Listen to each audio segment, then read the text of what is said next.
Hello बच्चों, सुप्रभात। आप सभी का एक बार हमारे YouTube चैनल पर फिर से स्वागत है।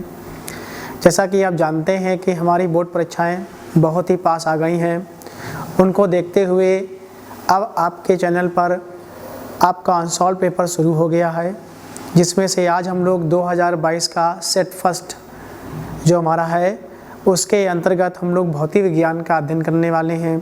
भौतिक विज्ञान सेक्शन जो हमारा है वो पढ़ेंगे। इस टॉपिक के फर्स्ट और सेकेंड वीडियो में हम लोगों ने रसायन विज्ञान का पूरा अध्ययन कर लिया है, जो इसका पार्ट था। तो उसको देखते हुए अब इस पार्ट में हम लोग भौतिक विज्ञान को आगे बढ़ाएंगे। तो आइए चलते हैं। 2022 का सेट हमारा जो है ये वीजे है। वीजे सेट का जो हमें ऑब्जेक्टिव क्वेश्चन दिए गए हैं उनका हम लोग अध्ययन करते हैं। तो बच्चों देखते हैं, सबसे पहला बच्चों हमारा ऑब्जेक्टिव क्वेश्चन जो है ये क्या कह रहा है कि वायु के सापेक्ष माध्यम का अपवर्तनांक अधिकतम होगा। यानी जो भी विकल्प हमें दिए गए हैं उन सभी विकल्पों में किसके सापेक्ष अधिकतम होगा अपवर्तनांक, उसके विषय में बताया जा रहा है।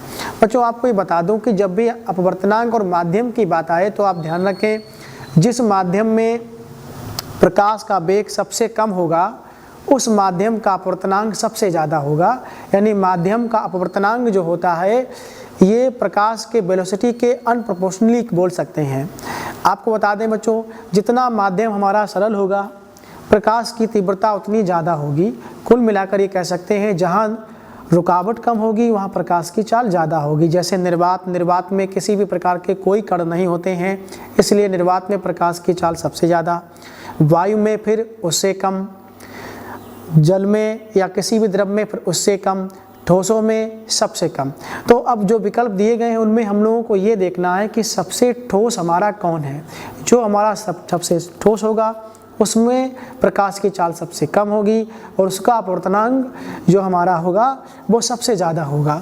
तो पहला दिया गया है जल, फिर दिया गया हीरा, कांच और तारपीन का तेल। कांच, जल और तारपीन का तेल दोनों ही द्रव हैं, यानी इनमें प्रकाश की चाल लगभग एक जैसी होगी।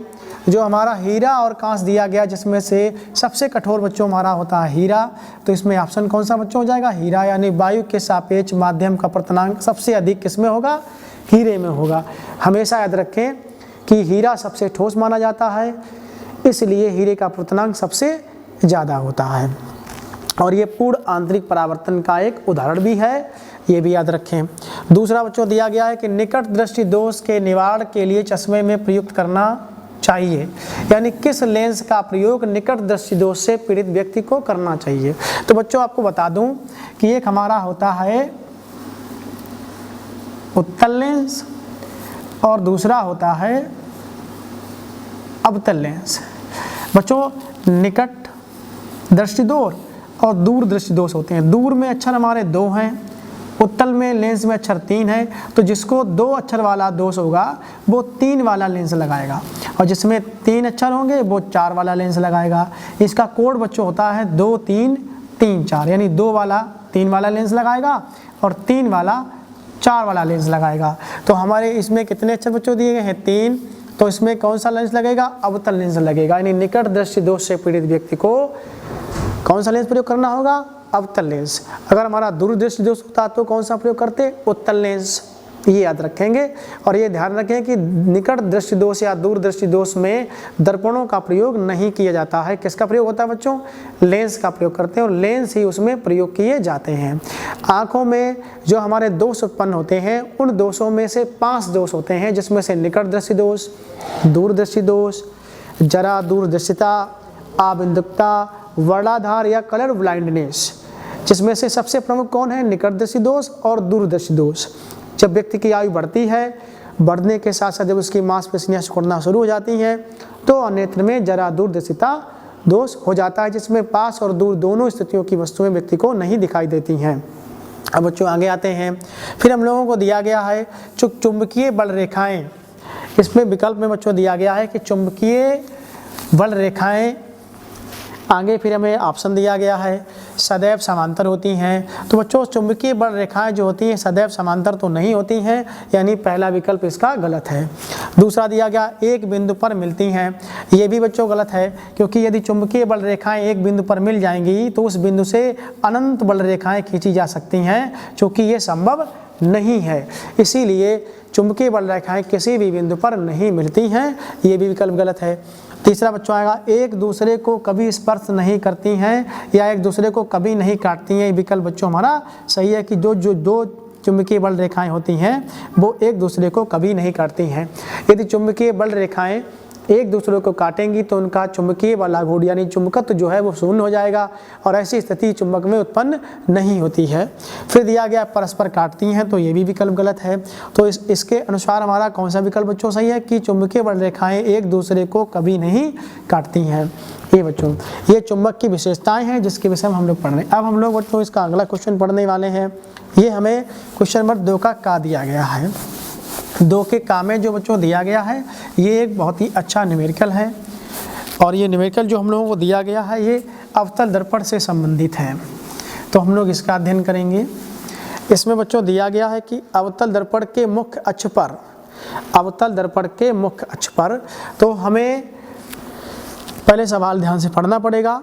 अवतल दर्पण के मुख्य अक्ष पर ध्रुव से 30 सेंटीमीटर दूर स्थित वस्तु, ध्रुव से वस्तु कितनी दूर स्थित है 30 सेंटीमीटर। कैसे बच्चों, मतलब ये हम लोगों का मान लेते हैं कि अवतल दर्पण है और अवतल दर्पण जो होता है उसका मध्य बिंदु कहलाता है ध्रुव से 30 सेंटीमीटर की दूरी पर, कितनी सेंटीमीटर की दूरी पर 30 सेंटीमीटर की दूरी पर एक वस्तु रखी है। तो बच्चों ये हमारा हो गया u और ये उल्टा आ रहे हैं तो हम लोग क्या लिखेंगे -30 सेंटीमीटर वस्तु रखी है। स्थित वस्तु का प्रतिबिंब वस्तु पर ही बनता है, यानी प्रतिबिंब भी इसका यहीं बन रहा है, तो दोनों की दूरियां कितनी होगी, इतनी ही होगी। तो v बराबर भी -30 सेंटीमीटर हम लोग ले लेंगे, यानी u और v दोनों हमारे सेम हो गए हैं। अब इसमें दर्पण की फोकस दूरी ज्ञात करनी है, यानी जब ये प्रकाश की किरण जाएगी टकरा के वापस आएगी तो इसका फोकस जहाँ है ये हम लोगों से ज्ञात करा रहा है। तो हम लोग लिखेंगे बच्चों सबसे पहले लेंस हमें कौन सा दिया, दर्पण कौन सा दिया गया है, अवतल दर्पण, अवतल दर्पण लिख लेंगे। अवतल दर्पण के लिए वस्तु की दूरी u कितनी दी गई है -30 सेंटीमीटर, v कितना दिया गया है -30 सेंटीमीटर, f बराबर हमारा आया क्वेश्चन मार्क। अब अगर आप चाहें तो यहाँ पर f बराबर -f सेंटीमीटर लेकर भी लगा सकते हैं। अब हम लोग सूत्र क्या होता है बच्चों, 1/f बराबर 1/v + 1/u, ये सूत्र है, इसको लिख देंगे सूत्र से। जब भी आप न्यूमेरिकल लगाएं तो जो भी सूत्र यूज करें उस सूत्र को बड़े ब्रैकेट में जरूर बंद कर दें, ताकि एग्जामिनर को जब भी सवाल चेक करे उसको सूत्र स्पष्ट दिखाई दे कि बच्चे ने किस सूत्र का प्रयोग किया, ताकि आपको उसका वो नंबर दे सके। अब हम लोग इसकी वैल्यू रखेंगे 1/f, v का मान बच्चों -30 है और u का मान भी -30 है। अब इनको जब सॉल्व करेंगे तो 1/f बराबर दोनों का लासा आ जाएगा 30, यहाँ हमारा आएगा -1, यहाँ भी हमारा आ जाएगा -1, तो बच्चों ये हमारा आएगा -2/30। अब त्रिज्या गुणा करेंगे बच्चों तो ये 2f बराबर -30 आ जाएगा। अच्छा हम लोग कर सकते हैं f बराबर -30/2, यानी हमारा आ जाएगा -15 सेंटीमीटर। तो फोकस दूरी बच्चों कितनी आई इसकी -15 सेंटीमीटर। किसकी बच्चों, क्वेश्चन नंबर कौन सा था, क्वेश्चन नंबर ये 2 का सेट हम लोग बच्चा कौन सा पढ़ रहे हैं, 2022 का सेट फर्स्ट विज्ञान जिसका कोड बीजे है। भौतिक विज्ञान सेक्शन हम लोग पढ़ रहे हैं, क्योंकि रसायन विज्ञान सेक्शन हम लोग इससे पहले इसका पूरा कर चुके हैं। क्रमबद्ध तरीके से हर एक सेट को हम लोग बारी बारी से पढ़ते जाएंगे। मैं उम्मीद करता हूँ जैसे ही आप 2022 के सारे सेट पढ़ेंगे वैसे ही आपकी परीक्षा शुरू हो जाएंगी और साथ ही साथ आपकी पूरी परीक्षा की तैयारी भी हो जाएगी। अब हम लोग बच्चों अगले क्वेश्चन की ओर बढ़ रहे हैं। ये क्वेश्चन हम लोगों का दिया गया है, क्वेश्चन नंबर 2 का खा है ये, और 2 के खा में भी पहले की तरह ही सिमिलर दिया गया है। क्वेश्चन नंबर 2 का खा जो है उसमें ये बोल रहा है 40 सेंटीमीटर फोकस दूरी वाले अवतल दर्पण की वक्रता त्रिज्या ज्ञात कीजिए। यानी 40 सेंटीमीटर फोकस दूरी दी गई है और दर्पण हमारा बच्चों कौन सा है, अवतल दर्पण है और त्रिज्या इसकी r यानी क्वेश्चन मार्क पूछा गया है। तो आपको बता दूं फोकस दूरी वक्रता त्रिज्या की आधी होती है, ये आपको पता है। तो हम लोग लिखेंगे r बराबर या बटे 2। तो r बराबर कितना लिखेंगे बच्चों 40/2। तो हमारा कितना आएगा 20 सेंटीमीटर। अब ध्यान रहे कि जो हमारी त्रिज्याएं होती हैं यानी जो फोकस अवतल दर्पण के लिए जो फोकस दूरी होती है ये सदैव ऋणात्मक होती है। तो हम लोग यहाँ माइनस लगा करके इसको कर सकते हैं। अगर यहाँ हम लोग ऐसे लगा सकते हैं r बराबर -1/2, तो r बराबर -40/2। तो आंसर कितना बच्चों आएगा -20 सेंटीमीटर। ठीक बच्चों, ये ध्यान रखें। और जब हम लोग r भी माइनस में ले लेंगे तो दोनों माइनस कट जाएंगे, तो इसलिए फिर हम लोग इसको नहीं लिखते हैं, सीधे इसी से लगा लेते हैं। तो ये बच्चों हमारा ये भी क्वेश्चन हो गया। अब बच्चों हमारा क्वेश्चन जो है ये क्वेश्चन नंबर 3 का दिया गया है, ये लेंस से संबंधित है। तो इसको हम लोग पूरा बना देते हैं। क्वेश्चन नंबर 3 का 3 के का में क्या दिया गया है, आइए देखते हैं। क्वेश्चन नंबर 3 का इसमें बच्चों हम लोगों को दिया गया है 15 सेंटीमीटर फोकस दूरी का कोई अवतल लेंस। 15 सेंटीमीटर फोकस दूरी का कोई अवतल लेंस।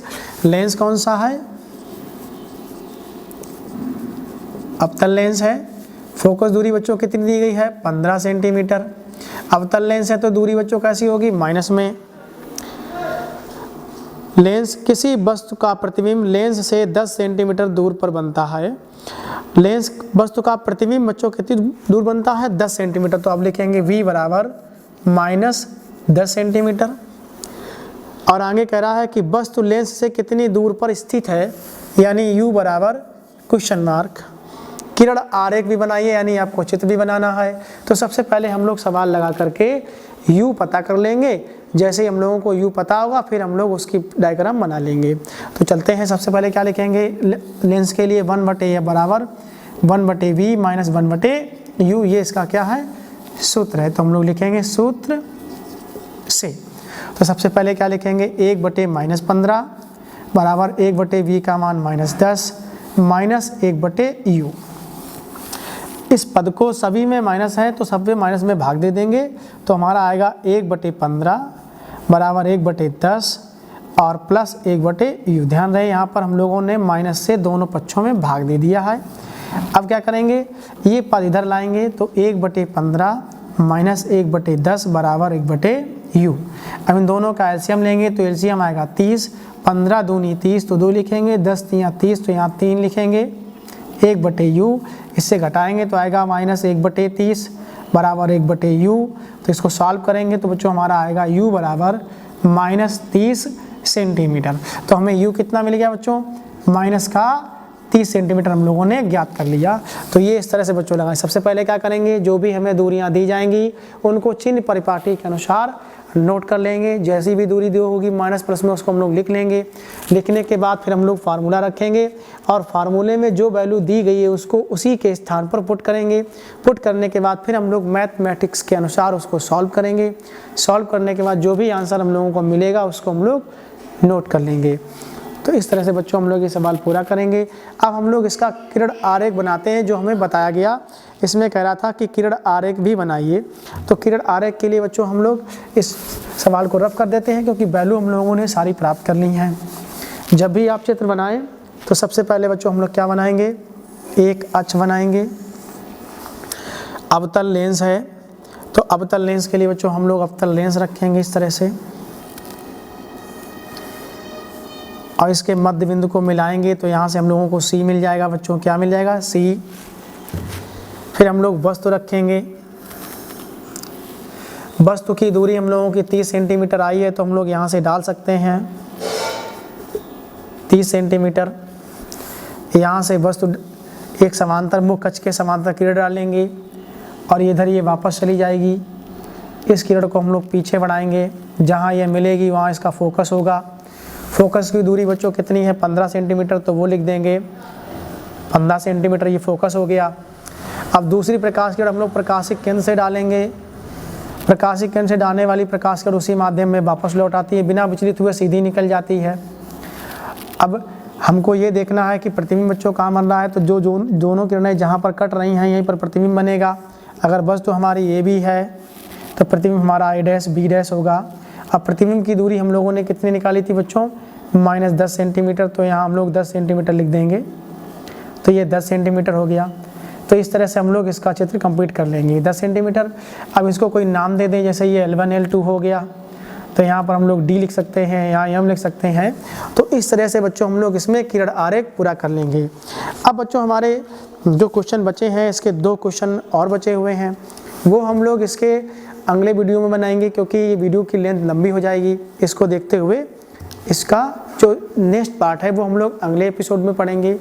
अगर बच्चों आपको ये समझ में आया है तो हमें आप कमेंट अवश्य करें, ताकि हम आपके लिए और बेहतर सॉल्यूशन दे पाएँ। और मैं उम्मीद करता हूँ कि आपको ये समझ में आएगा। आप सभी को बच्चों को एक बार पुनः धन्यवाद। मेहनत करते रहिए।